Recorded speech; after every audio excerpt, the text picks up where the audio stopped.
Descuido ruso. Russian negligence.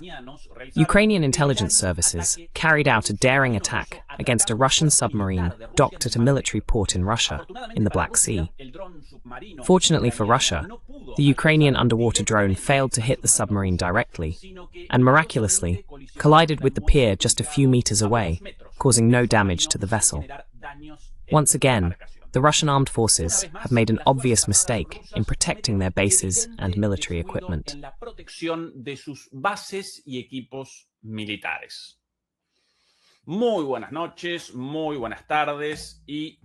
Good evening, good afternoon, and good morning from Berlin, Germany. We're starting broadcast number 306 of Demolishing Myths Talks. Thank you very much, of course, for joining us. And please remember to give us a thumbs up, as well as to subscribe and check out the memberships, which were recently reactivated after an issue with YouTube, and of course, to leave your comments. Joining us from Madrid, Spain, is Mr. Fernando Moragón. Hello, Fernando, how are you? Everything good over there? Fernando Moragón. Hola, Fernando, ¿qué tal todo por ahí? Hola Raquel, pues bien, día soleado, día... Hi Raquel. Well, good. Sunny day, relatively calm day. The corruption cases in Spain keep coming out, but that's already something usual. The real news in Spain would be, today there are no corruption cases. None, not a single one today. But well, these things, you just get used to them and all that. Now it seems that the one caught up in a scandal involving an airline company and so on is former President Zapatero himself.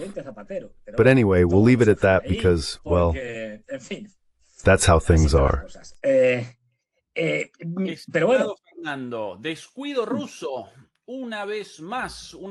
Russian negligence. Once again, a situation in which the Ukrainians attack a Russian military base practically without difficulty. Let's first present the available information and then begin the analysis. Here, by the way, is the military base, the naval port of Novorossiysk, located in Semes Bay on the Black Sea. Once again, here is the Black Sea, farther north the Sea of Azov, and here the so-called Semes Bay and the port of Novorossiysk. This story began with the publication by the Ukrainian intelligence services of this video. Here is the video they released. We are showing it in full. This video was distributed by the Ukrainian intelligence services, showing images of the port of Novorossiysk and this submarine without sound at the exact moment of the explosion caused by a Ukrainian underwater drone. Causada por un dron submarino ucraniano, ¿sí? Esto presentaron los servicios de inteligencia, sin embargo, en ese... This is what the intelligence services presented. However, in that same video, they do show the explosion, but we can see it next to the submarine, not on top of it. Here, in the center of the screen, is the submarine, and the explosion once again will appear if we go back just a little to the left. So they documented the mistake, but even so, it's truly a careless situation. Images over here, there, you can see it clearly exactly. Here, a video released shortly afterward by the Russian armed forces, showing the submarine intact and the dock damaged precisely at the corner, right? In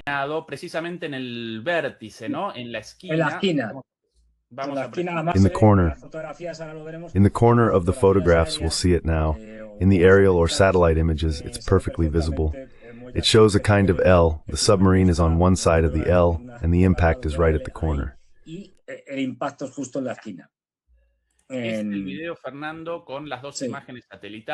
It's the video, Fernando, with the two satellite images before and after. This is very quick, but pay attention. The first image, this is the image. Exactly, the first image. Down here. This is the first image. The submarine, can you help me? Can I? Yes, it's big. Here's the submarine, that little thing there. And in the second image here, the submarine is still in that spot, and the impact is in the corner. Seen from above on our map, exactly. Here's the submarine, and here's the impact.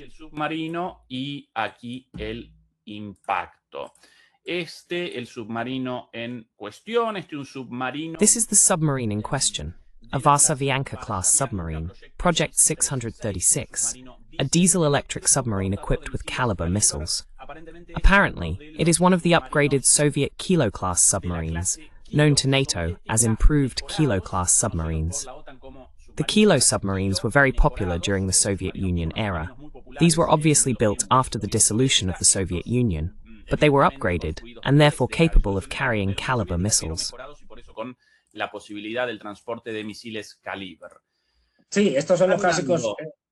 Sí, los clásicos. Yes, these are the classic ones. Yes, the classics. Let's see the classics. That is, among the different types of submarines, there are the so-called strategic submarines, which have a nuclear engine that powers them and at the same time carry strategic missiles, nuclear missiles. Then we have the attack submarines, which also have a nuclear engine but do not carry nuclear weapons. And then there are these which do not have a nuclear engine but a diesel-electric one and, according to reports, of course this is very hard to know, are extremely quiet. These are attack submarines, but as I said, with diesel-electric engines. Therefore, they have less ability to stay underwater than those with a nuclear engine. Motor nuclear. Pues bien, estos submarinos.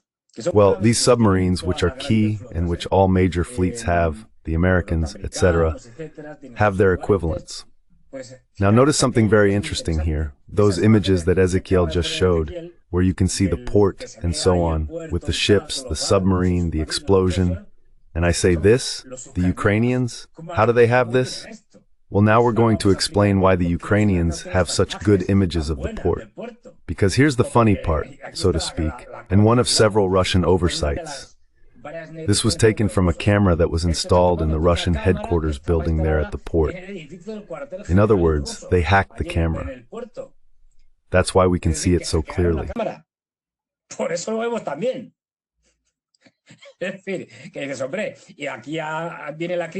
That is to say, you're like, man, and here comes the criticism. As a result of this hacking, the enemy gained access to that camera, which is clearly negligent because it allowed them to control everything that was happening at that moment. And the issue is, that camera was connected to the network. That's why they were able to hack it. If that camera hadn't been connected to the network, let's say, if it had only been wired internally, the hack wouldn't have been possible. That's already the first screw up. I mean, that can't be. They'll have to review it. And then the other thing, how does the drone get through? How does the drone get through? Sorry, these awful calls. How does the drone get through? Well, the drone gets through because there's a barrier, let's say, a kind of metal mesh or something like that, which prevents access to the dock area in the port.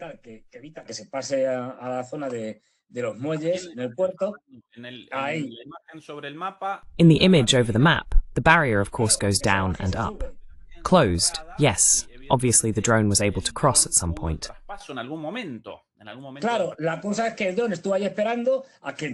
Sure. The thing is that the drone was there waiting for someone or some ship to come out, and it took advantage of the moment to slip in. And you say, well, fine, the barrier has to be opened and closed. We agree on that. A drone could sneak in there.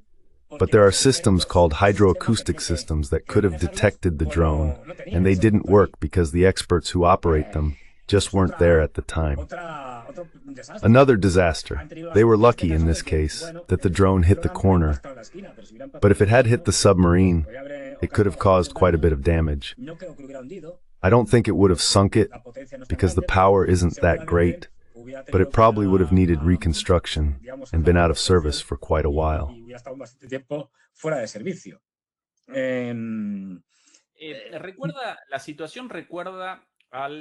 Remember, the situation is similar to what happened in Moscow during Operation Spiderweb. You'll remember it, Fernando, surely you will, when, with an aerial drone operation at that time, Ukrainian intelligence services attacked the Russian strategic bombers, the even larger ones, the Tupolev Tu-95s, which were freely visible. Yes, stationed at the airfield of... Do you remember the name?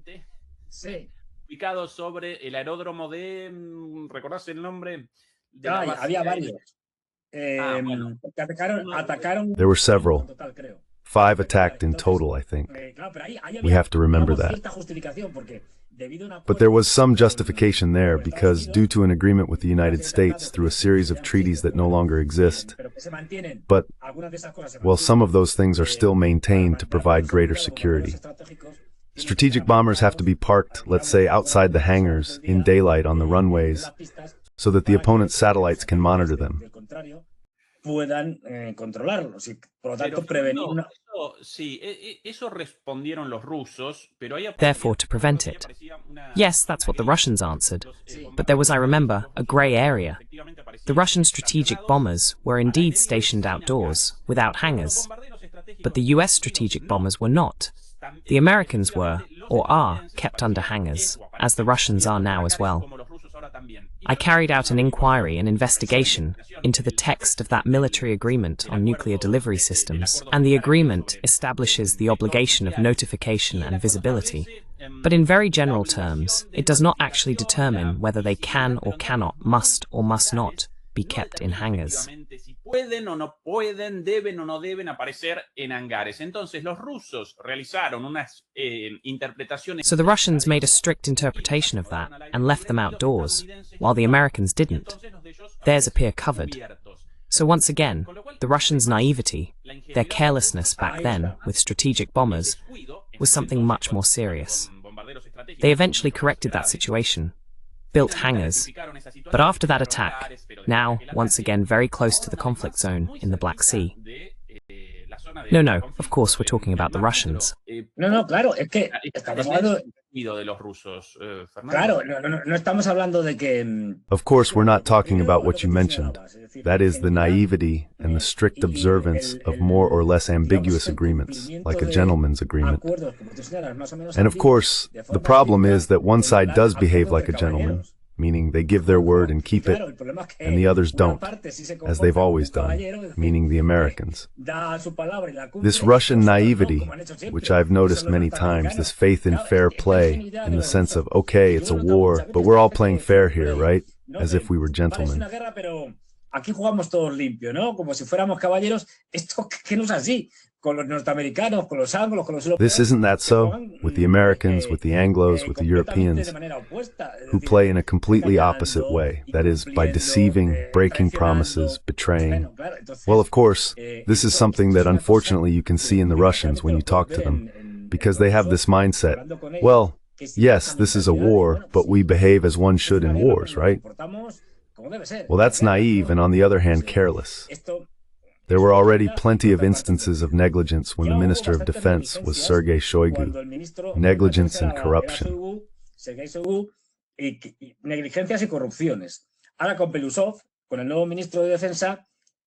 Now, with Belousov, the new Minister of Defense, many of those corruption issues have been addressed, and in fact, several military officers are now in prison.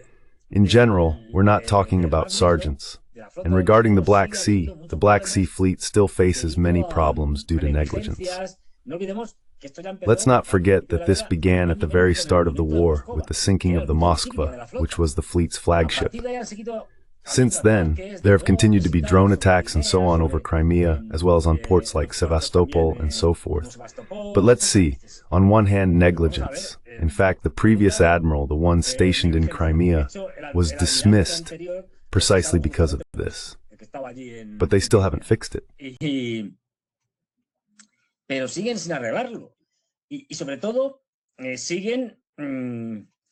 And above all, they're still being very soft. That's just how it is. I mean, look, only now are we seeing, after all the mess with the tankers attacked by the Ukrainians, etc., only now are we seeing the Russians take a step further in attacking the port of Odessa. Before, they limited themselves to hitting weapons or fuel depots, facilities where the headquarters of the Russians and the British were located. Let's not forget that place is full of British people. And that sort of thing.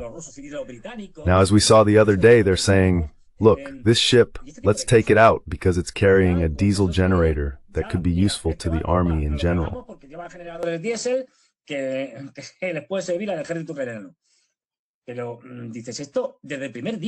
But you say, this should have been done from day one. Not now, not 4 years later. I mean, nothing there. The famous thing, what does Putin say about the surgical operation? He told us about it a couple of weeks ago and so on. Of course, saying that, no, this is a surgical operation, but come on, if the Europeans get involved and carry out the surgical operation, it's over. And here's where I criticize the Kremlin. I mean, fine, it's all right, and I applaud waging a war. Well, I was going to use a term that doesn't really fit, let's say a civilized war. Wars are never civilized. But anyway, a war with limits where civilians weren't targeted, and the civilians who died were the inevitable result of any war. Because let's not fool ourselves. Inevitable de toda guerra, porque no nos engañemos. En cualquier guerra, por muy limitada y limpia que se In any war, no matter how limited or clean it tries to be, civilians die. Why? Because you launch a missile or an artillery barrage, and it misses. And instead of hitting the target, it hits the house next door. Because the Ukrainians are trying to stop Russian missiles, so they intercept a missile or a drone. The drone falls, and it falls wherever it falls, anywhere.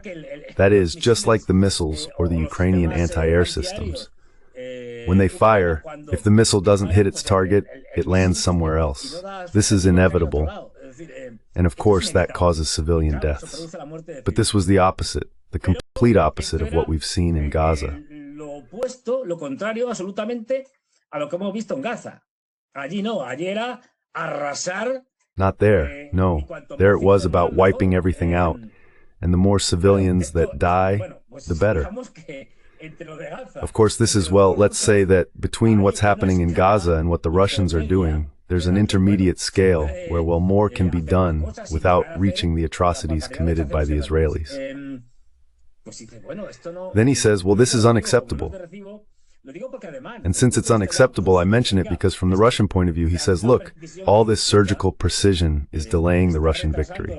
And that's costing Russia resources, but above all, it's costing Russians. It's costing soldiers. The longer the war lasts, the more Russian soldiers will die. Tiempo dure la guerra, más soldados rusos van a morir. Entonces, yo ahí sí que critico la. So in that sense, I do criticize the Kremlin's rather, let's say, moderate stance in military and political terms. It has a disadvantage, but on the other hand, it has the advantage of avoiding escalation. I understand that Putin doesn't want an escalation because if we end up with one, caused by the irresponsible Europeans, and at the time the Americans under the Biden administration, we'd end up in a nuclear war, and that would be the end of everything. But going to the opposite extreme has two problems. Tiene dos problemas. Uno que es un mensaje. First, there's a message that has been sent out, probably unintentionally, but it has been sent nonetheless to the West, to the Ukrainians, to the Europeans, to the Americans, saying, well, the Russians' red lines aren't really red lines. We can keep escalating. We can keep sending things and doing things to which, in the end, the Russians won't respond. So they interpret all this as weakness. And what happens then? That this can lead precisely to an unintended effect, the opposite of what is intended. Since they interpret it as weakness, the Europeans, the Ukrainians, and earlier the Americans have done nothing but escalate. Well, the Europeans and the Americans are still doing it.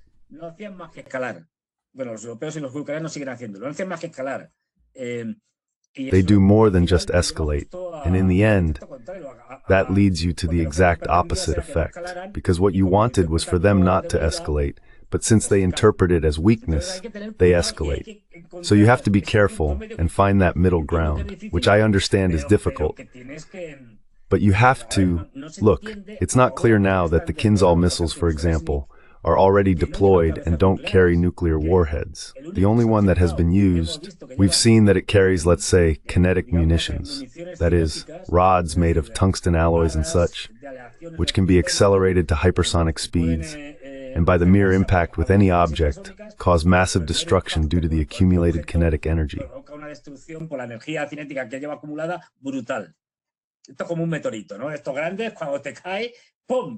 This is like a meteorite, right? One of those big ones. When it hits you, boom. The disaster it causes is tremendous. Well, now that they're already deployed, that they've gone into production, that they already have quite a few, we don't know how many, obviously. Well, launching one more inside Ukraine against a military target, for example, to show the Europeans not to keep escalating, not to cross the line. Well, you know, Macron and Zelensky, for instance, along with Steinmeier and Merkel, they cross the line quite often. Because of those images, no. That's the bad joke. Those images on the train, they cross the line. It's just that, you know, I can't hold back bad jokes. Es que yo los chistes malos, ya sabéis que es que no puedo reprimirlo. Como referencia, Fernando. As a reference, Fernando, to put this oversight in Operation Telaraña, or Spiderweb, into context, the one against Russian strategic bombers at 5 military bases. By the way, you remembered correctly, Fernando, 5 air bases. Sí. ¿Alguna tan lejana como Some as far away as Irkutsk, by Lake Baikal. That is, it's not that this one came from here, it's that some were over there in the Far East.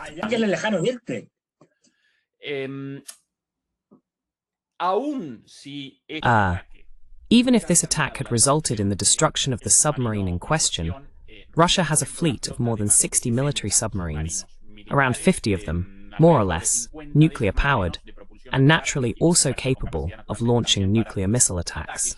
It wouldn't change anything in terms of the war's development. But, as Fernando rightly points out, it does create a very strong symbolic and perceptual image.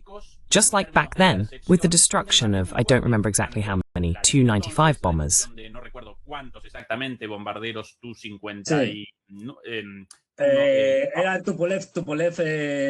It was the Tupolev 95, right? Yes, the Tupolev 95. They were the majority, almost all of them, the oldest ones, the ones going to the edition.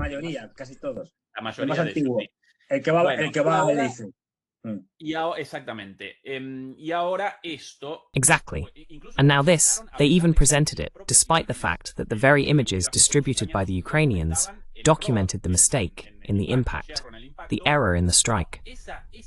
Well, that image, if the Russians took a more careful stance, a more cautious attitude, they wouldn't have produced it, right? Fernando, we make a mistake when interpreting the Russian perspective. Since Russia is so big, since everything there is done on a grand scale, sometimes the details, the little things, seem to them like a secondary error.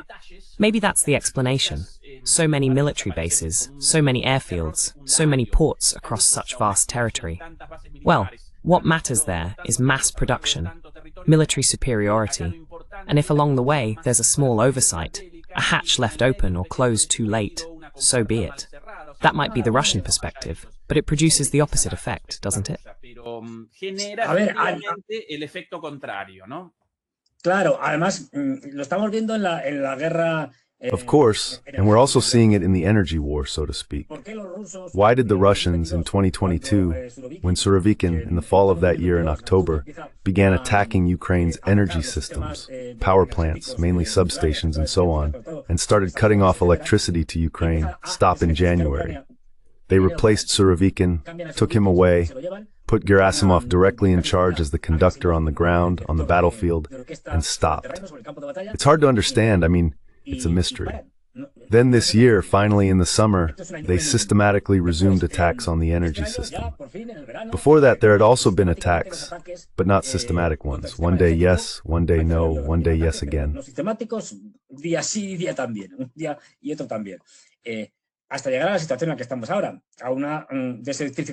Until we reach the situation we're in now, a very serious desertification, especially in the eastern area, east of the Dnieper. Well, and you say, but how are you at the same time allowing the Ukrainian response?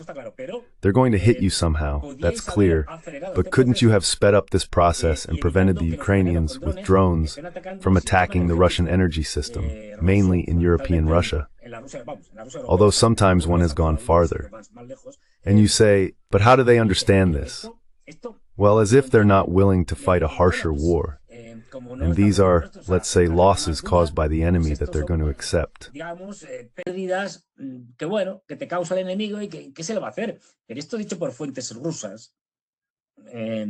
But this, according to Russian sources, they told me this, not publicly but privately, well, Russia's energy capacity is enormous in oil, gas, and so on. But it's true that the damage caused to these refineries and so forth is significant. That is, it's not like, well, they just destroyed a small gas depot, but it's no big deal. No, it is a big deal. As I said, it's not going to cripple Russia's export capacity or anything like that. But yes, damage has been done, and there have even been times when they've faced energy shortages in some areas because of Ukrainian attacks. Because any air defense system, and the Russians have the best air defense system in the world, is never going to work at 100%. That's impossible. So if they launch, say, 100 drones, some will get through.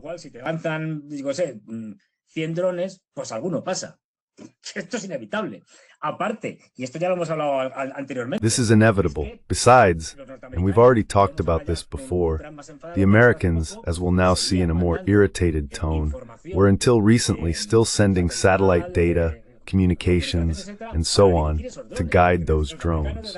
Because the Americans from above, with their satellites, can see where the anti-air defense systems are deployed and are directing the drones through the gaps. Of course, otherwise the Ukrainians would be attacking almost blindly. So, well, naturally, this leads to attacks like the one we've seen. It must be said, and mind you, the Russians are also very bad at this, as we've said many times. Just look at how the SBU promoted it, because this was an attack carried out by the military intelligence services.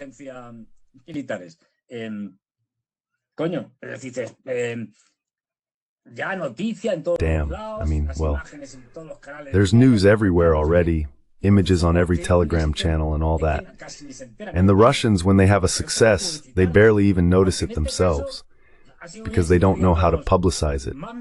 Although in this case, it's been a success, let's say more in the media sense, because in the end the result was that they made a small hole in the corner of a pier, but they present it as if it were a huge success, like when they attacked the Kerch Bridge.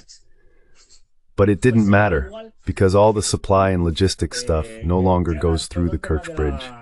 It hasn't for a while. It goes directly through the conquered territories, which stretch from Russia into Mariupol. And in fact, they've built, and I've seen them, roads and railways that are already finished.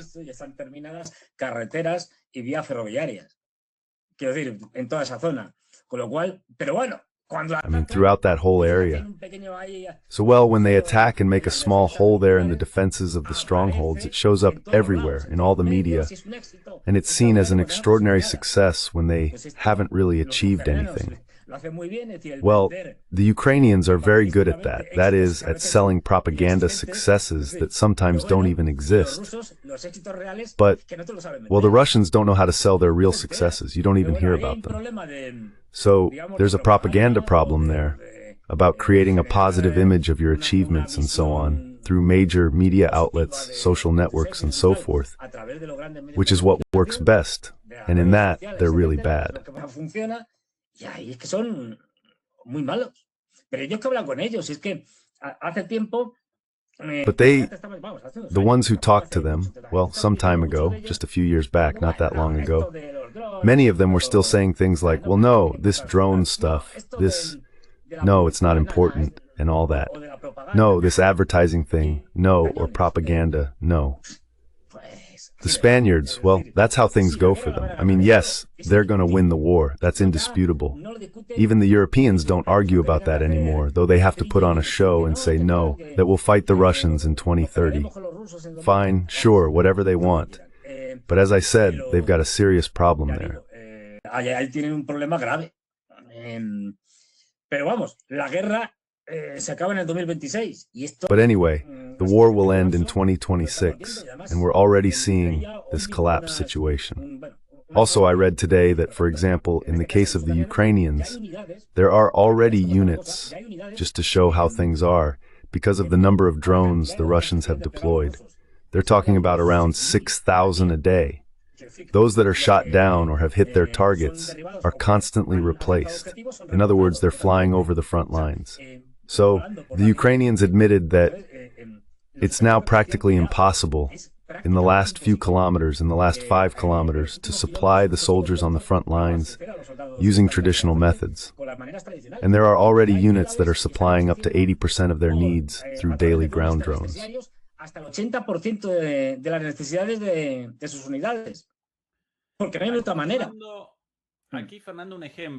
Because there's no other way. Here, Fernando, is an example of your words about the importance of the media war and NATO's superiority in this regard. Its ability for media manipulation, media operations, lies, and information dissemination. This is from yesterday, after Zelensky's weekend visit to Berlin. Immediately afterward, he began a trip to the Netherlands, where he held a meeting with Dutch authorities and later delivered this speech.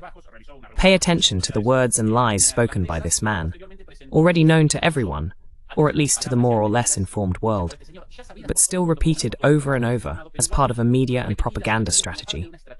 Here Zelensky begins. Last week, I visited one of the cities on the front line.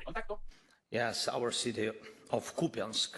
And Sí, nuestra ciudad de Kupiansk. it's a city in the eastern Ukraine. Yes, our city of Kupiansk. It's now very, really close to Es una ciudad en el este de Ucrania y It's a city in eastern Ukraine, and the front line is very close, really very close to the city. it.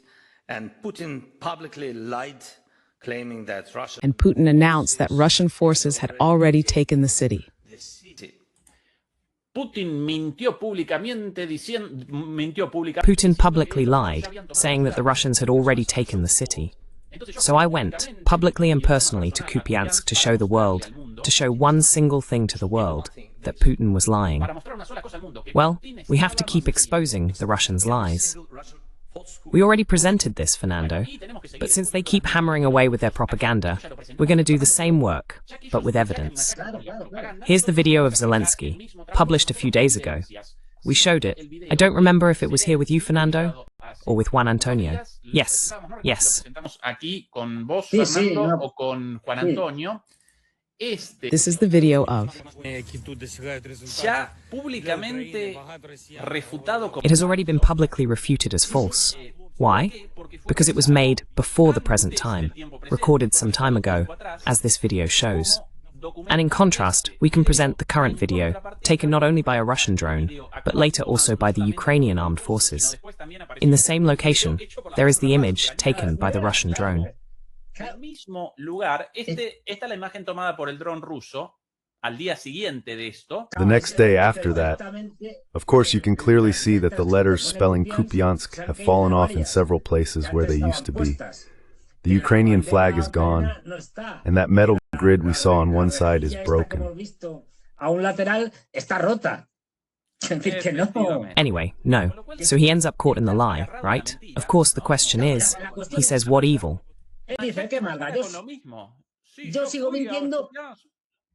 I keep lying.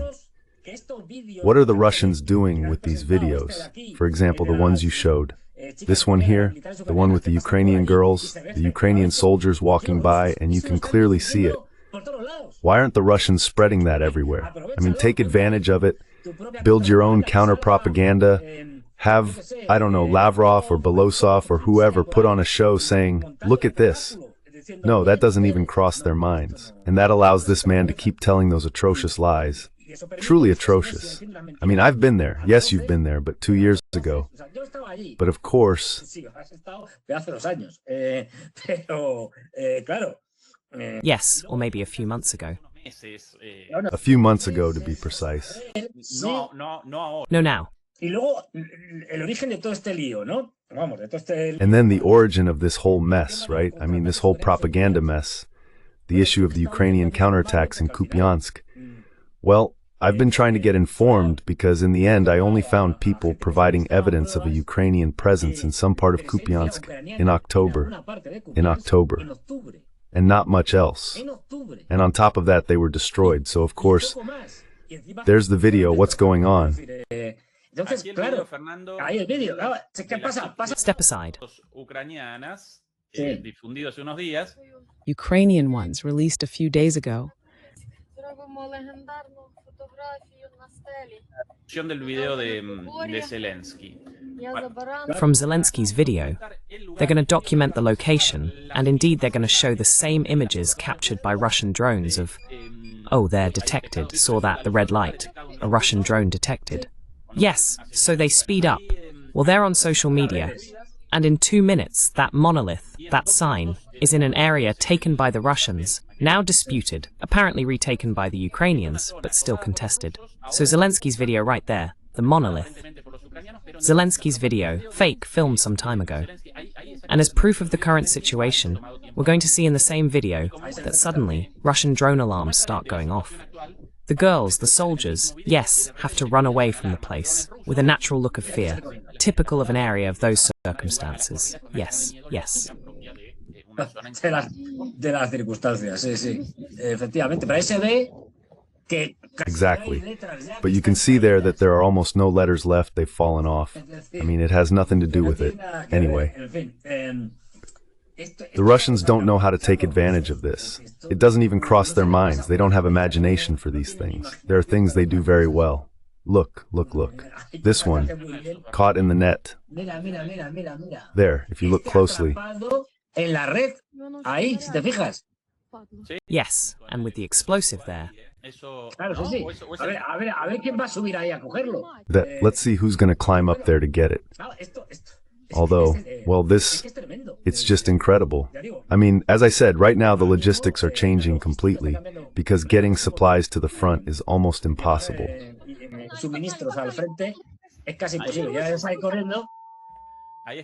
That's where I first heard the alarm, the beep beep beep of that little device. And now the girl running.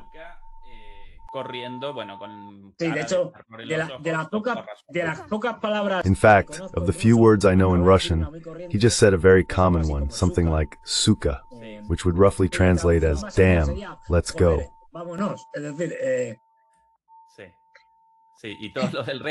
That is to say, yes, and all the rest of the swearing, all the insults blocked there, well, but you, once again, as a sign of Russia's shortcomings in the media war, largely.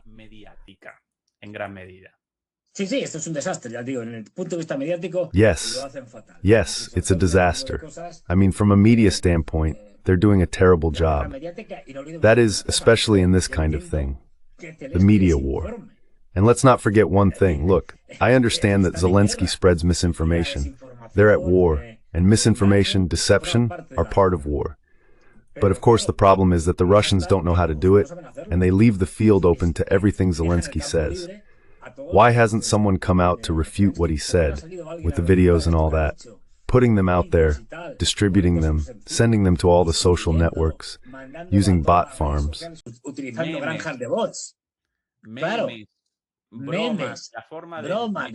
Memes, jokes, the way of. Now then, Fernando, here the Russians do make mistakes, they make errors. But in other areas, they show clear superiority. For example, Fernando, what are we witnessing in this video?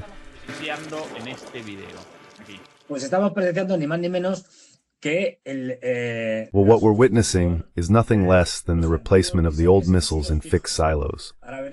Now you'll see how spectacular this is. This is a truck that's being raised vertically because it's carrying the new Yars missiles, which are replacing the old Stiletto missiles in fixed silos.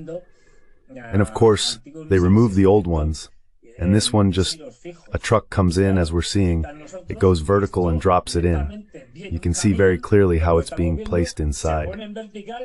So, drops it in is just a way of speaking, but look at the wheels there. Can you see them? It's incredible, I mean, how it rises, like a caterpillar flipped upside down, right? Sure, a caterpillar upside down. A caterpillar turned upside down and all that. And when it's completely vertical and aligned with the silo, it places the new missile. In this case, as I said, the most modern ones they have are ground-to-ground, land-based launchers, the Yars. And well, they also have them in mobile systems. In fact, there are some images out there from maneuvers where you can see several of these mobile missiles moving around. Among other things, because I seem to recall that today is Strategic Missile Forces Day.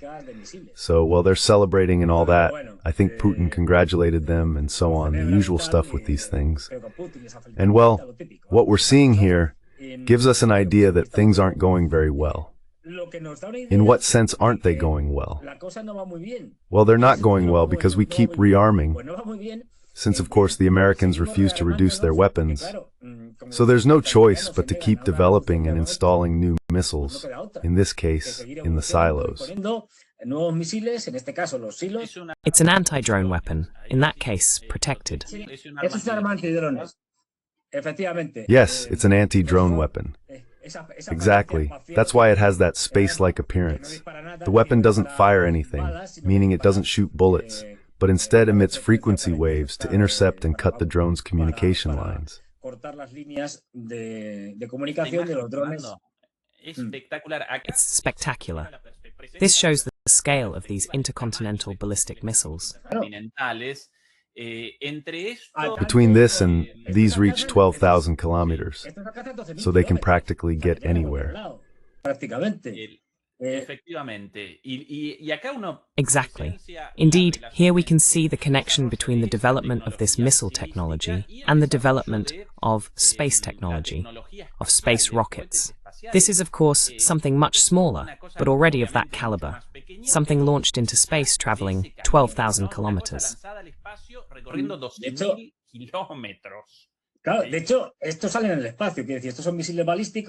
In fact, this goes out into space. That is, these are ballistic missiles. What they do when launched is go up. That's why it's called a ballistic trajectory, right? They leave Earth's atmosphere, reach orbit, go beyond what's called the Kármán line, which is about 100 kilometers above Earth's surface, and from there, they descend toward their designated target. So these, to some extent, well, no, not to some extent, they're rockets, since they go up and down. The thing is, they don't orbit, meaning they don't keep circling, but they can reach orbit. In fact, they do.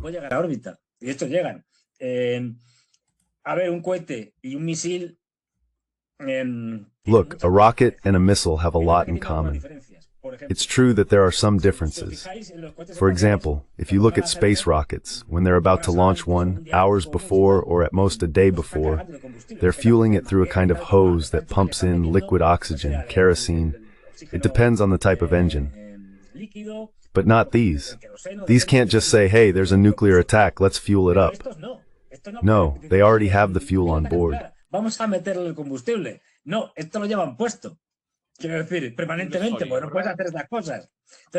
mean permanently, because you can't do those things. So there are certain differences, but whoever has missile technology also has rocket launch technology, because basically it's the same thing. Let's not forget that the first man in orbit, Yuri Gagarin, was launched in a version, the Vostok spacecraft, that was a modification of a missile, the R-7. In other words, it was a missile that had been modified, with the capsule placed on top, and that's how good old Gagarin went up. In short, whoever masters one technology masters the other.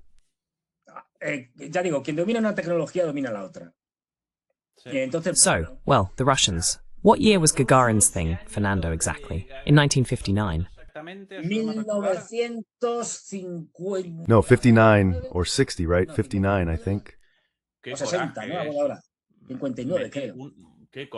What courage, being inside a rocket in 1959-1960. My goodness. You look at the Vostok spacecraft, or at the ones from the first American launches, the Mercury, and there are sardine cans that look better. I mean, you think you have to be extremely brave to get into that thing. You can barely fit. 61, sorry, the year 61. Can someone help me here? Ah, 61, right. 61, same thing. 59, 61. It doesn't matter. Yes, because I think 1957 was when Sputnik was launched, if I remember correctly. Then they kept launching more in 61, and shortly after that, the Americans did it too. But anyway, as I said, I've seen the Soyuz and Vostok spacecraft and so on in Moscow, in a wonderful space museum, and I've also seen the Mercury capsules in the United States, in Washington, at the Air and Space Museum. But really, who would get into one of those? My God, you'd have to be crazy. Because even now, when you look at the current ones, well, they're much improved, and not quite the same, but the typical Soyuz spacecraft, okay, or the old Apollo ones, well, yes, there are still 3 of them packed in like sardines crammed in there, but at least it's a bit better. But those early ones, they were like an old movie about the beginnings of aviation, kind of a comedy, called something like Those Magnificent Men in Their Flying Machines. Exactly.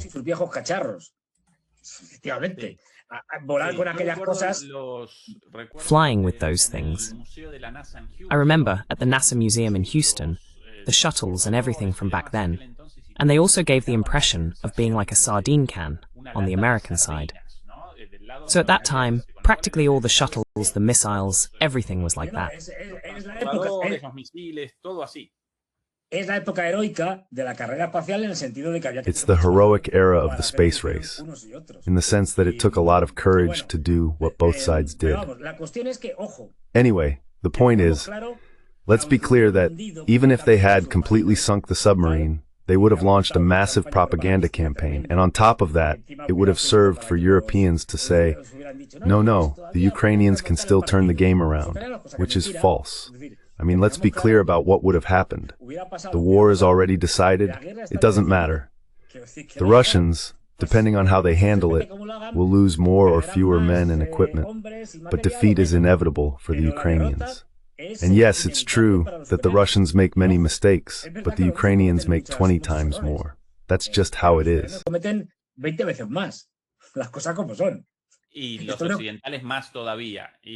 even more so for the Westerners, and even more so for NATO. Fernando, without completely leaving Ukraine, by the way, how are we doing with likes now? Just a second. Around 2,000 powerful viewers connected, and still many likes missing. So please remember to help us with a thumbs up against censorship. And also remember to support us through memberships. They were deactivated by YouTube for a while, which is why many of you, probably after receiving a message about it, reactivated them. Please help us with that. It helps us a lot. And of course, also through our PayPal account.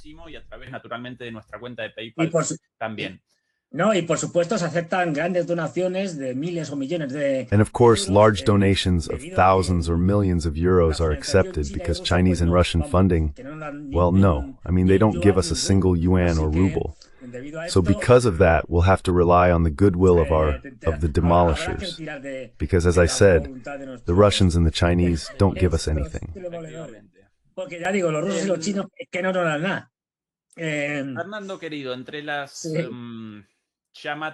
Fernando, my dear, among the striking provisions of Trump's proposed peace agreement, originally 28 points, now supposedly reduced to 20 in these latest meetings between Ukrainians, Europeans, and the US negotiators Vitkov and Kushner, there's one that calls for holding elections in Ukraine. Zelensky reacted quickly to that. If they want elections, then a truce is necessary, and for that, US protection of the truce. Well, quite a delusion. That said, beyond all this, it's clear that the election campaign has already begun in some form for Zelensky's opponents. And in that context, Solushny presented this yesterday. Solushny, by the way, for those who don't remember, until last year, if I'm not mistaken. No, 2 years ago, I think. I think it was in 2023 when he was replaced, right? He was appointed ambassador in London. Exactly. The head of the Ukrainian armed forces, the top commander, was once very popular. That's why Zelensky decided to remove him and replace him with Zirsky, his second in command. Since then, he has served as ambassador, no less than in London, in the United Kingdom. In this video he released yesterday, he has already started his campaign with some very strong statements, such as this one. A civil war could break out in Ukraine after the Ukrainian forces return from the front. El regreso de las fuerzas ucranianas del frente. Tras el fin de las hostilidades, Ucrania corre el riesgo de enfrentar... After the end of hostilities, Ukraine risks facing an internal conflict. Around 1 million people with combat experience and weapons in their hands will return home. It is expected that these people will face a sharp drop in income, along with a lack of jobs and housing. Under such conditions, many might turn to easy money, which will inevitably lead to a rise in crime, an increase in threats, and general political destabilization. Ukrainian soldiers are already beginning to be seen as enemies within the country, which only worsens the situation and increases the risk of large-scale internal unrest.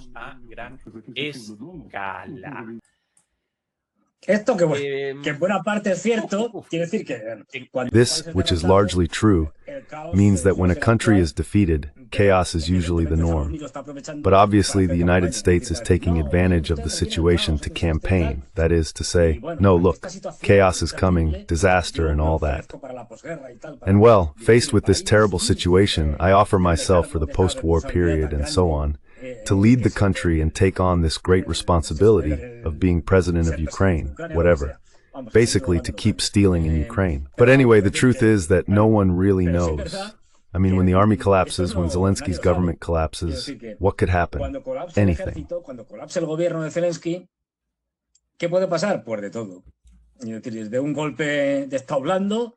That is to say, anything from a soft coup to a few soldiers directly carrying it out, passing, for example, through general chaos, through misgovernment, because for a while there's no one really governing until the so-called elections, which are obviously going to be rigged. In short, nothing is clear right now, because all those options are possible and probably a few more. Now then, what we have to keep in mind is that there's not going to be any agreement here, as we've been saying for years. I mentioned the Berlin meeting this weekend with Mersa already acting foolish.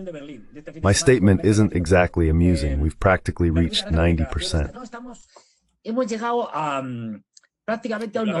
Productive. Yes, productive. That's the statement about the meetings, about the very productive negotiations. Muy productiva, sí, sí. Bueno, tal, y por ahí sería no sé quién diciendo. Very productive. Yes. Yes. Well, anyway. And then someone came out saying, well, some of the Americans say we're practically at 90% of the agreed points. Sure, but the problem is that remaining 10%, because of course there are points and then there are points. Some points are, well, but of course, what has been the main point of conflict? The one with no possible agreement. It's that the Ukrainians refuse to give up territory in Donetsk, even to acknowledge that Donetsk is already part of Russia, all of Donetsk. I mean, these are such vital points. They say, no, well, we won't join NATO. No, you're not going to join NATO, that's clear.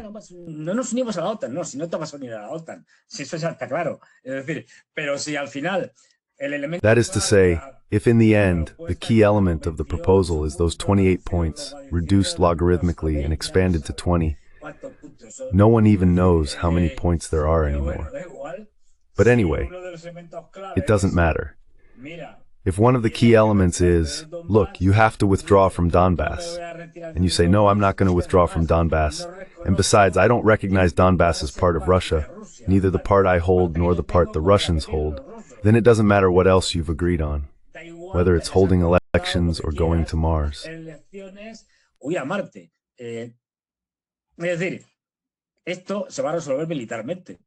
That is to say, this is going to be resolved militarily, and there's no doubt about it, because there's no possibility of understanding.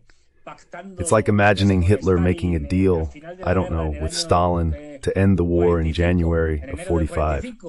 Well, no, it doesn't make sense. In other words, this is something similar.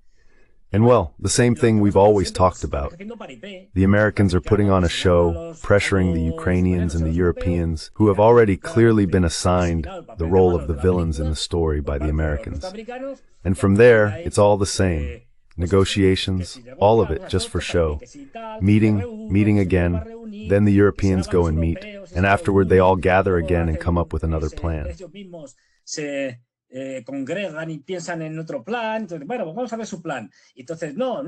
Well, let's take a look at his plan. So no, we don't agree, but we propose other points and another plan. And like this, with these plans, we could go on for months and months. What does Trump want? And as I said, with increasing pressure and seeing more and more, look, you have to hold elections, Mr. Zelensky. Look, you have to leave. As I said, this is over.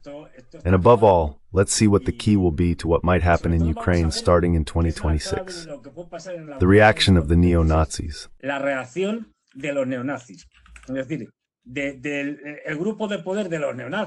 is, from the power group of neo-Nazis, of the ultranationalists, who are there and won't let go, who don't let Zelensky, who doesn't matter one bit to Ukraine, really. What he wants now is to step down and be guaranteed that they won't take him out. But anyway, that's the key. The neo-Nazis don't allow any concessions and are the ones pressuring the clique of corrupt opportunists, meaning Zelensky and his people. And that's because everyone knows perfectly well that the moment they say yes, those guys will go to the presidential palace and take him out. Because they've even said so publicly. So, well, this is going nowhere. It's all just a farce. Mientras tanto, la situación Meanwhile, the situation in Ukraine, and particularly in Kiev, is described here by Mr. Popenko, if I remember correctly, one of the directors of the most important electricity production company in Ukraine. In a moment, I'll be able to determine exactly what position Mr. Popenko holds, by the way. By the way, Fernando, this comes courtesy of our Telegram channel, Amigo, Wars and Geopolitics. Don't miss it. Everyone is invited to that channel. Excellent, with very good information, all in Spanish. Here are his words about the real situation in Kiev. Начнем с Киева. В Киеве ситуация со светом, если мы не придем к мирному... If we don't reach the peace energy deal like last year, the reality for Kiev will be that, with the coming cold of -5 degrees expected in a week or two, Kiev will have 20 or 22 hours without power. The electrical system in Kiev is broken, practically destroyed. The system's capacity is minimal. PSK is responsible for transmitting electricity from Rovinsk AS to Kiev. Kiev's internal power generation flow is only 20 to 25% of what exists in the region. The electricity deficit in the Kiev region is 70%. We're missing 70% of the electricity somewhere. Because of all this, PSK is responsible. The electrical system is practically destroyed. More than anything, right? That is to say, to be clearer, you are coming. That process of destroying Ukraine's electrical capacity is in fact becoming evident. Head of the Union of Public Service Consumers of Ukraine. That's this gentleman's position. This man's position, well, this man is saying it, and he says, look, the electrical substation that supplies Kiev has been destroyed. He's talking about Rivne, which is a nuclear power plant, if I'm not mistaken. But of course, it supplies Kiev, among other places. And he says that if the intermediate substations are destroyed, nothing gets through. Practically nothing at all. And he's saying, look, we're going to have only 25% of the supply we should have, or maybe 20%. So where are we going to get the other 70%? Nowhere. And he warns, saying, let's be clear, this is normal. That is, in a week or two, since it's winter in Kiev, which is in northern Ukraine, let's not forget, we'll be facing temperatures of -5 degrees.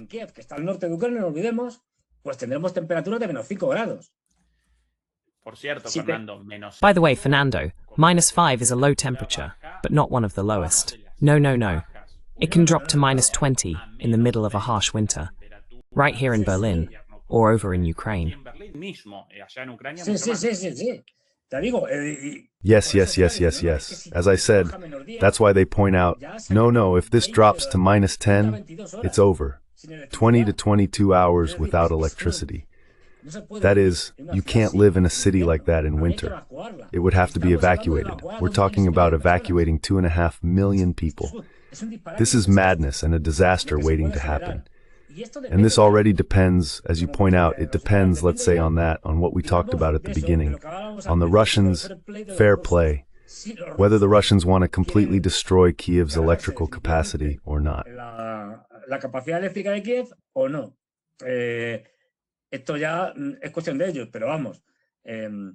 That's up to them. But honestly, if they keep attacking the way they have so far, I mean, let's not forget that, even though we hardly talk about it anymore, except when there's a major strike or something, Ukraine's energy and logistics systems are being attacked every single day. Sometimes we focus more on what's happening in Odessa, because they're attacking Odessa too. Sometimes we focus on something else, but every day power plants, substations, relay towers, and so on are being hit. And there's only so much that can take. So we'll see how the population reacts. We don't know that either when January comes and the cold is at its worst. We'll see. But things don't look good. Like I said, they're in the Russians' hands.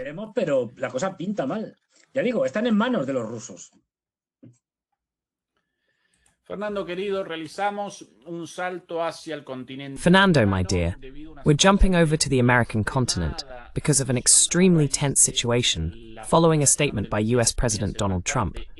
This threat, this order for an almost total blockade of Venezuela. This was Trump's message yesterday. Venezuela is completely surrounded by the largest navy ever assembled in the history of South America.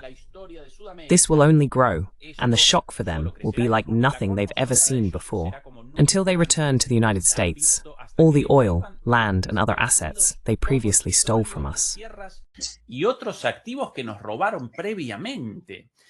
He makes everything up. It's unbelievable. El régimen ilegítimo de Maduro. Maduro's illegitimate regime is using oil from these stolen deposits to finance narco-terrorism, human trafficking, murder, and kidnapping. At any moment, Venezuela will also be held responsible for Kennedy's death, for Kennedy's assassination. Because of the theft of our assets, and for many other reasons, including terrorism, drug trafficking, and human trafficking, the Venezuelan regime has been designated as a foreign terrorist organization. Therefore, today I order the total and complete blockade of all authorized oil tankers entering and leaving Venezuela. Autorizados que entran y salen de Venezuela, los inmigrantes ilegales y criminales que el régimen de Maduro ha enviado a Estados Unidos. The illegal and criminal immigrants that the Maduro regime has sent to the United States during Biden's weak and inept administration are being returned to Venezuela at an accelerated pace. The United States will not allow criminals to threaten or harm our nation, nor will it allow a hostile regime to seize our oil or any other assets, all of which must be returned to the United States immediately. At the same time, yesterday some US fighter jets, mainly F-18s, were flying around Venezuelan airspace. Y por cierto, también del día de ayer, And by the way, also about yesterday, this is very interesting. I still haven't been able to determine the outcome of this. But apparently, through this post, a blockade was established against tankers sanctioned by the United States. These tankers were sanctioned not for their connection with Venezuela, but for their connection with Iran. So everything is mixed together. Venezuela, Iran, drug trafficking, human trafficking, the supposed expropriation of US land and oil in Venezuela. Madness. But yesterday, a tanker considered part of Russia's shadow fleet was sailing through Caribbean waters heading toward Venezuela. And so far there has been no news of the detention or seizure of this Russian tanker called Hyperion.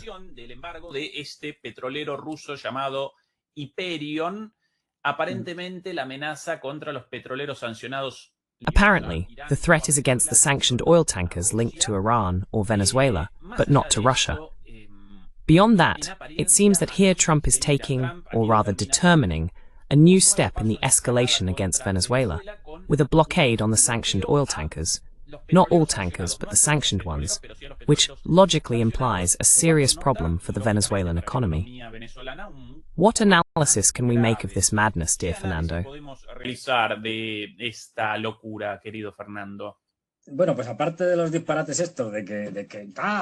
Well, aside from all that nonsense about give me back my land, my oil, give me back Mars, Jupiter, those things Trump says where he mixes everything up and makes things up, what does it mean? What does it show? It shows that right now the Trump administration has no clear idea what to do about Venezuela. Because even though this might hurt Venezuela, it's not going to bring it down. Among other things, because in the worst case scenario, I'm sure it would have Colombia's cooperation, at least Petro's Colombia, and probably Brazil's as well, even if not so openly.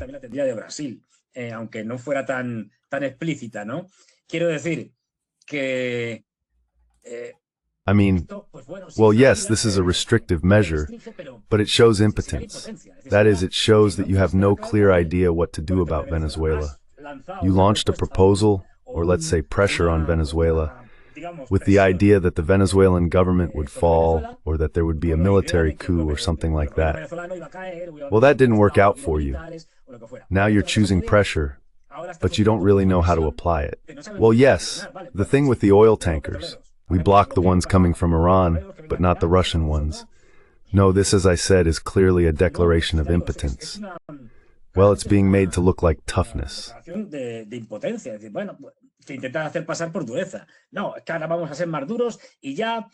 it's just that now we're going to be tougher, and that's it. Like when we were taking out those fast boats and such, the fishermen's ones. Well, that doesn't make headlines anymore because we've already taken out 20-something of them and it's no longer on TV. So with this operation of seizing and stealing the tanker, yeah, you can do that once and all. But those spectacular images of American soldiers coming down from helicopters and all that, the tanker, there's no problem with that because there was no one there shooting or anything like that, right? But, well, it looks great on television. Okay, you've done the tanker thing and sold it in the headlines.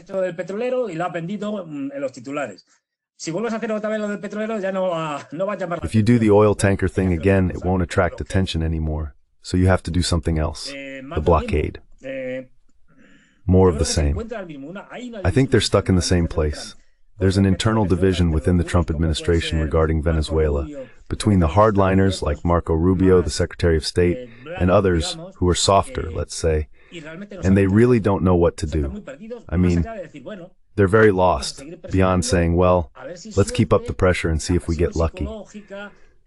And the psychological pressure, those kinds of measures that will do some harm but aren't decisive either. In the end, they wear down, let's say, the Venezuelans' nerves of steel.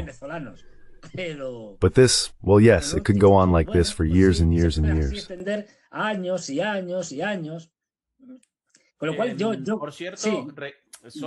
By the way, the clarification is almost unnecessary, but let's remember our position of total and absolute solidarity with Venezuela and the Venezuelan people, who have been attacked and subjected to these imperial, hostile, and warlike policies by the United States. Our solidarity and support go out to all of them. We take part in the defense of Venezuela against the imperialist advances of Donald Trump's US government.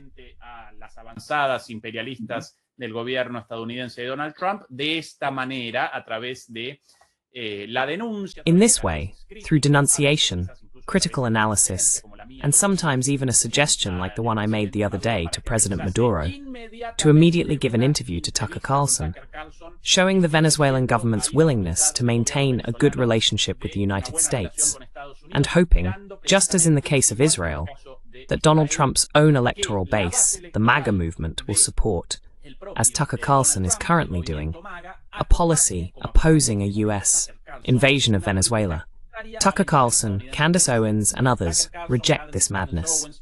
Maduro should not waste that opportunity, because it is the only form of pressure on Trump through his own voters.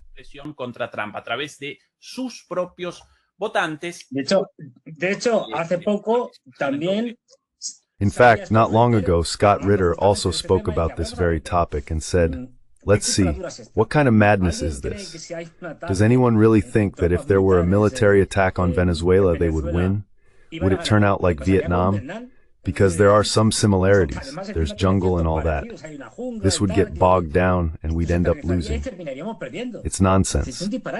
That's what Scott Ritter said, who was an American intelligence officer, best known for being one of the inspectors who, during the Iraq War, well, before the 2003 Iraq War, was tasked with searching for the so-called weapons of mass destruction and stated that there was nothing.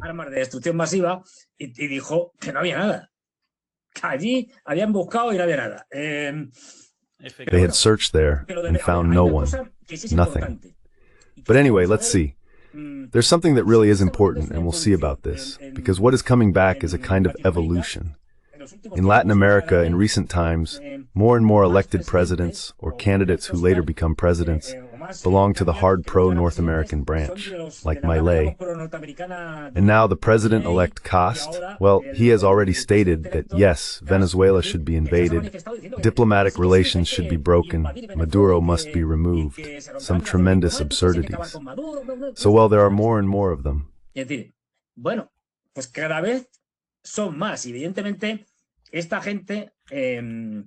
Obviously, these people have not only political and diplomatic support, but also financial and all kinds of backing to reach power from the United States, because that kind of president suits its interests, and we're increasingly seeing them fall.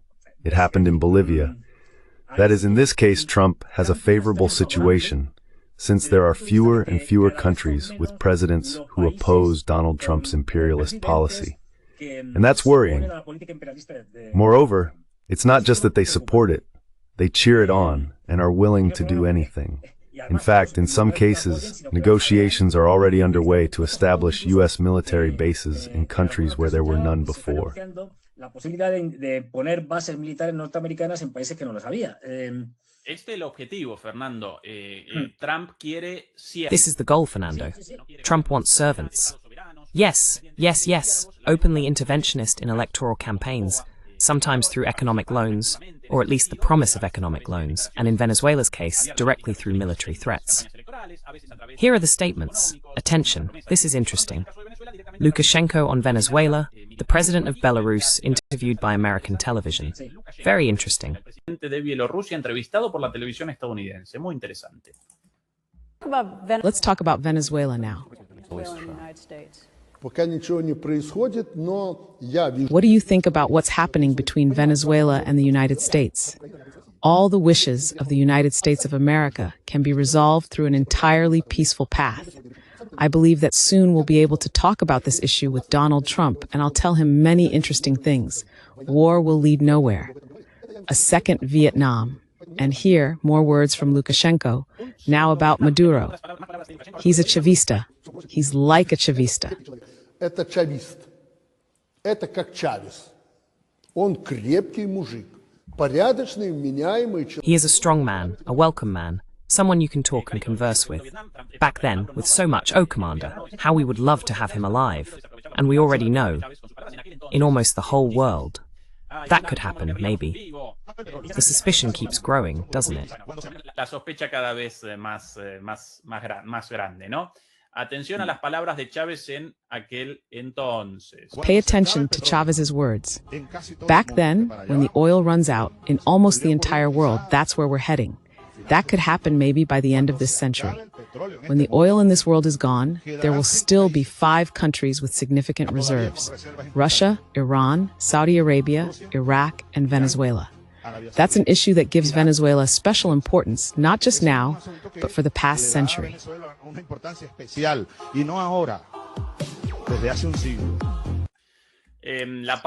The pause because of the background music. That could very likely cause the video to be blocked. But what a coincidence, right? Fernando, exactly that. Suscribo completamente lo que decía Chávez, y es que es así. I completely agree with what Chávez said. And it's true.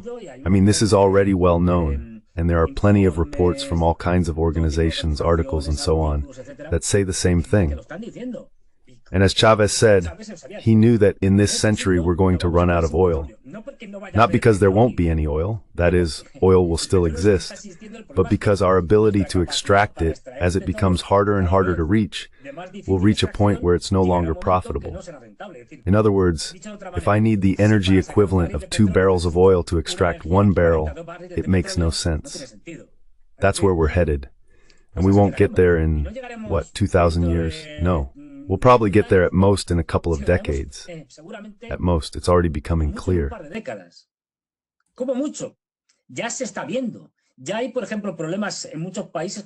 There are already, for example, problems in many countries with diesel, because there isn't any, and it's getting more and more expensive.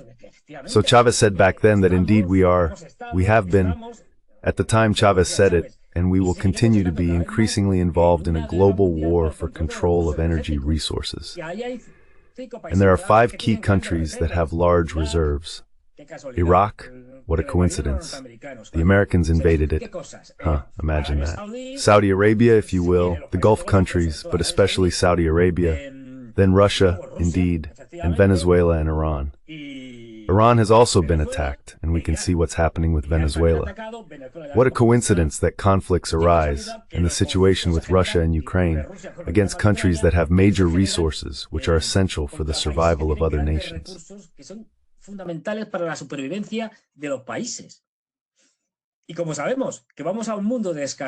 And since we know we're heading toward a world of energy scarcity, this has been said and proven many times, it's clear that those countries will be vital. And the American empire has to secure that energy. And it can do so in several ways. 1, by trying to invade a country like Venezuela, which is right next door and crucial, or at least by putting military pressure on it.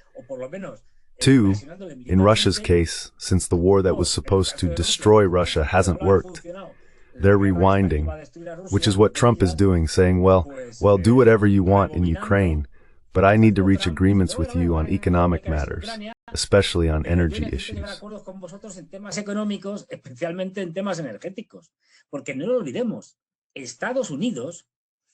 Because let's not forget, the United States right now is an exporter when it comes to gas.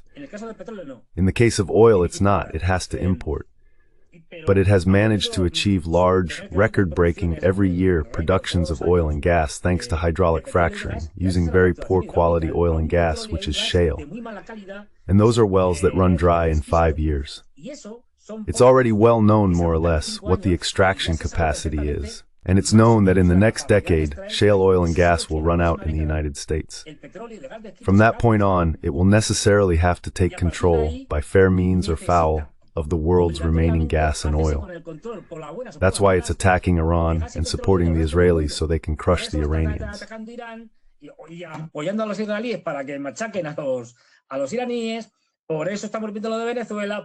That's why we're seeing what's happening in Venezuela.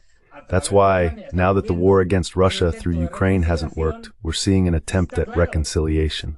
It's clear. For the same reason that the Chinese, among many other things or reasons, get along very well with the Russians, because they need Russian gas and oil. And it's right next door, they're neighbors.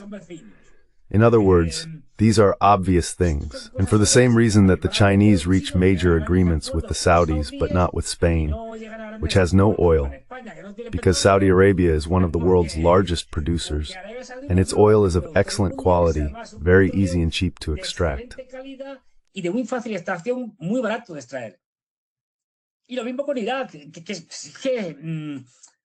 And the same goes for age, because some things are obvious. And when we talk about all these global conflicts we're discussing, Ukraine, Southeast Asia, let's not forget a half-forgotten war, the border war between Cambodia and Thailand, which is still going on. It's just that people talk about it less, but it continues. That is, all the conflicts in the Sahel, Mali, Burkina Faso, Sudan, Niger, are all connected to that.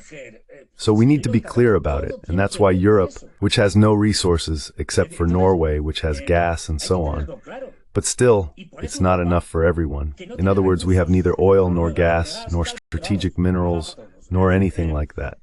Nosotros no tenemos ni petróleo ni gas, ni minerales estratégicos ni nada de esto, pero lo importante es que ni tenemos. But the important thing is that we have neither oil nor gas, nor do we have the military capacity to exert pressure like the Americans do, nor anything to offer in negotiations with the major producers.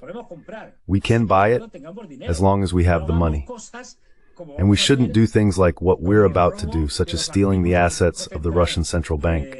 Because when we do that, and everything suggests it's going to be inevitable, we won't be able to say anything economically, since everyone will say we're not sending anything to Europe, nothing, zero. They're not trustworthy.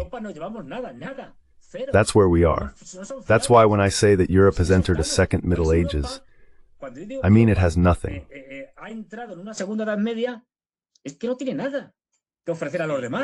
What can we offer others? Fernando, European parliamentarians have already begun issuing massive statements condemning this blockade against Venezuela. Suicide, oh no, what? In this case, no statements of condemnation, not against Iran, not against Palestine, not against North Korea, not against Venezuela, not against any of them. Immediately, they appear desperate for an official statement of condemnation, of rejection. In this case, one country, the United States, openly imposes a blockade against another country to seize Venezuelan oil, declared here as US property, just because. And the members of the European Parliament, Ursula von der Leyen, the European heads of state, keep their mouths shut, like good, unworthy, amoral parasites, keeping quiet, tails between their legs before Obama in the United States.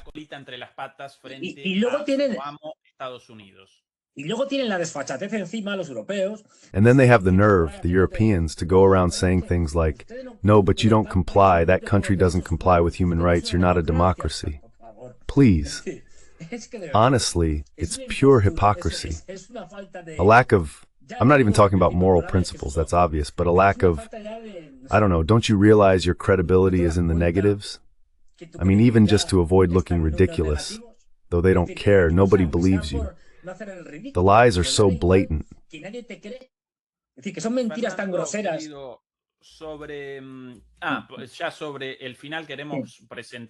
As we wrap up, we want to present something interesting. By the way, please remember to give a thumbs up. Remember the free subscriptions and the memberships for those who left them due to an issue related to YouTube. We've already reactivated them. Please also help us through your comments. Every interaction with the platform helps spread our videos and therefore helps us fight ongoing censorship and the demonetization of our analyses. And by the way, Fernando, as we close, speaking of great figures like Chavez and small ones like the European leaders, pay attention to this contrast between the great and the small.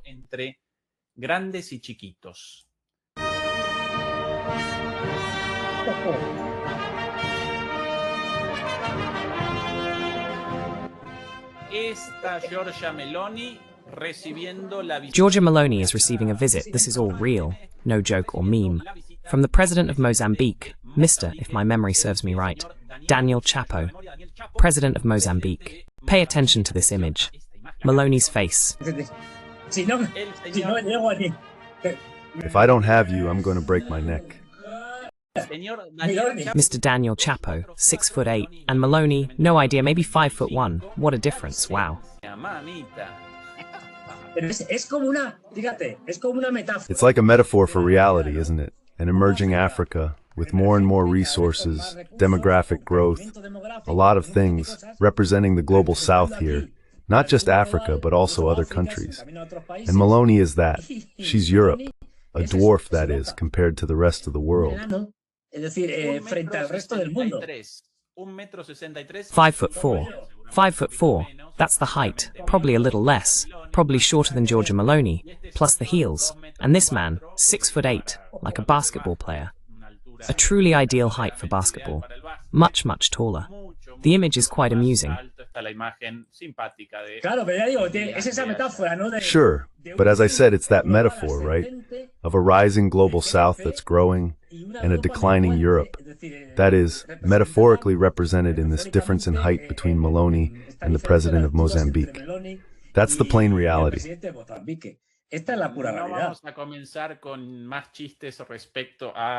Let's start with more jokes about height and compatibility. Why not? But anyway, we'll leave it there, to the imagination of the demolishers, both male and female. Fernando, my friend, let's wrap it up here for today.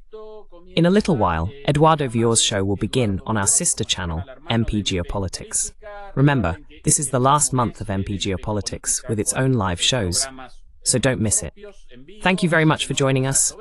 A big hug, and Fernando will have his own show on MP this Friday.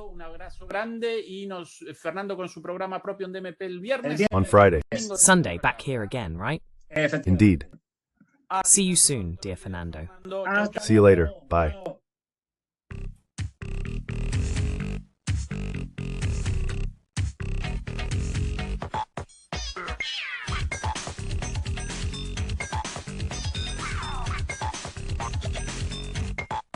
Yeah.